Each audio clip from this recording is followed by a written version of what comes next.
नोएडा में जो केस हुआ है ये सही में बहुत खौफनाक है। आप भी जानकर हैरान हो जाओगे। इसकी जो बेसिक स्टोरी है वो तो आप जानते ही होंगे कि एक टेकी युवराज मेहता अपनी गाड़ी में ड्राइव कर रहे थे रात को और ये गाड़ी एक पानी से भरे गड्ढे में गिर जाती है। युवराज मदद के लिए चिल्लाते हैं। 1.5 घंटे तक वहां पर एसडीआरएफ, पुलिस, फायर ब्रिगेड सब आ जाते हैं लेकिन कोई इसे बचाता नहीं और करीब 2 घंटे के बाद युवराज की डूबकर मौत हो जाती है। इसी समय के अराउंड वहां पर एक डिलीवरी बॉय था मोनिंदर नाम का, जो युवराज को बचाने की कोशिश करता है। पानी में खुद कूद जाता है लेकिन अफसोस उसे युवराज नहीं मिल पाता। अब इस घटना के बाद जब मोनिंदर का इंटरव्यू लिया गया तो उसने बताया कि मौके पे पुलिस भी थी, एसडीआरएफ भी थी और अग्नि विभाग वाले भी थे, फायर ब्रिगेड वाले भी थे। किसी ने उसकी मदद नहीं करी। बोल रहे थे ठंडा पानी है, हम नहीं जाएंगे अंदर, इसमें सरिया है, अंदर हम नहीं जाएंगे। अब जब ये इंसिडेंट वायरल होने लगा, लोग सोशल मीडिया पर हल्ला मचाने लगे, सरकार से अकाउंटेबिलिटी डिमांड करने लगे, तो कुछ दिन बाद ये डिलीवरी बॉय मोनिंदर एक और स्टेटमेंट देते हैं। एक नया वीडियो जारी किया जाता है जिसमें बिल्कुल उल्टा बोलते हैं। 15 मिनट के अंदर अंदर वहाँ पे पुलिस पहुंच गई। कुछ लोग मौजूद थे, उन्होंने पुलिस को कॉल की। 15 मिनट के अंदर पुलिस पहुंचने के बाद तो कुछ देर बाद ही एसडीआरएफ, एनडीआरएफ,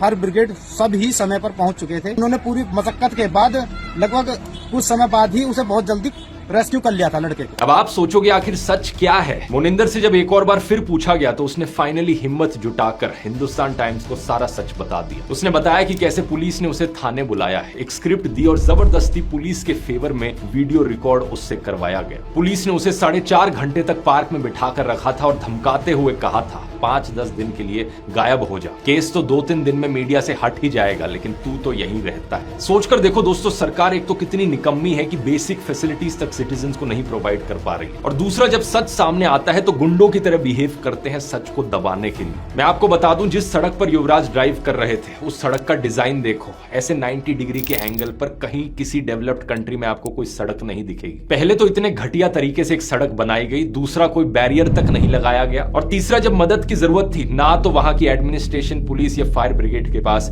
कोई भी इक्विपमेंट थी युवराज को बचाने के लिए। युवराज के पिता ने सीधा कहा, अगर डाइवर्स होते, कोई बोट होती, थोड़ी सी भी अगर मदद मिल जाती तो मेरा बेटा बच जाता। लेकिन जानते हो ये गड्ढा कहां से आया? इस जगह पर एक्चुअली में एक मॉल बनना था। बेसमेंट के लिए गड्ढा खोदा गया था लेकिन 2021 से इस प्रोजेक्ट को अबैंडन कर दिया गया था और गड्ढे के साइड में जो सड़क है उस पर कोई बैरिकेड्स नहीं, कोई रिफ्लेक्टर्स नहीं, यहां तक कि कोई स्ट्रीट लाइट्स तक नहीं लगाई गई। इंडिया टुडे की रिपोर्ट के मुताबिक ये साइट करप्शन के लिए पहले से ही सीबीआई इन्वेस्टिगेशन में थी और सबसे शॉकिंग बात तो यह है कि इस घटना से सिर्फ 15 दिन पहले इसी गड्ढे में एक और ट्रक भी गिरा था। फॉर्चुनेटली उस ट्रक का ड्राइवर बच गया था लेकिन तब भी जब ड्राइवर ने नोएडा अथॉरिटी से मदद मांगी थी तो उन्होंने उल्टा उस पर ही बाउंड्री वॉल तोड़ने का आरोप लगा दिया था। ये पूरी घटना दिखाती है दोस्तों क्या होता है एक शहर का हाल जब ऊपर से लेकर नीचे तक पूरा सिस्टम ही खोखला बन जाए।